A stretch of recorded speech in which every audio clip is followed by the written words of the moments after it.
ইরানের পক্ষ থেকে আমেরিকার কাছে খুব দ্রুতই জবাব পৌঁছে দেওয়া হবে। এই জবাব আগামীকাল অথবা বড়জোর পরশুর মধ্যে তারা পেয়ে যাবে। হরমুজ প্রণালী পার হওয়ার চেষ্টা করায় আমেরিকার নৌযানগুলোর দিকে আমাদের সেনাবাহিনী ও নৌবাহিনী বেশ কয়েক রাউন্ড গুলি ছুড়েছে। তবে এবারের আঘাতগুলো ছিল তাদের খুব কাছাকাছি।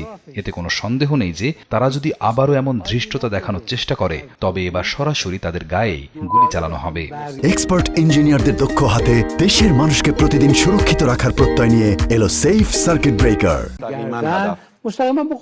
আমেরিকানরা দাবি করতে পারে না যে তারা নিজেদের খেয়াল খুশি মতো হরমুজ প্রণালী পার হয়ে গেছে। তারা নিজেরাও এই সত্যটা জানে। খাতাম আল আনবিয়া সদর দপ্তরের জেনারেল আব্দুল্লাহির দেওয়া সতর্ক বার্তাকে তাদের গুরুত্ব সহকারে নেওয়া উচিত। তারা যদি উদাসীন থাকে তবে আমাদের মনে রাখতে হবে আরেকটি যুদ্ধের বিনিময় হলেও আমরা হরমুজ প্রণালীর নিয়ন্ত্রণ হারাবো না।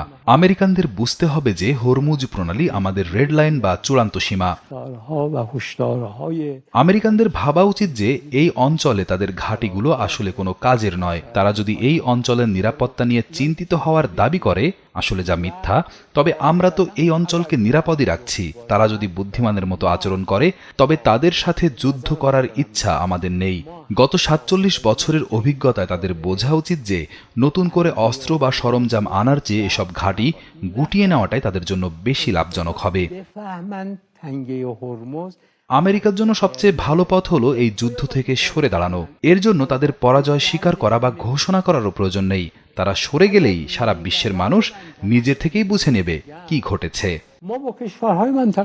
আমরা এই অঞ্চলে তেল রপ্তানি বন্ধ করতে চাই না, কিংবা রাসায়নিক সার ও পেট্রোকেমিক্যাল সহ অন্যান্য পণ্যের বাণিজ্য থামাতে চাই না, কারণ সারা বিশ্বের পাশাপাশি খোদ যুক্তরাষ্ট্রেরও এসব পণ্যের প্রয়োজন রয়েছে।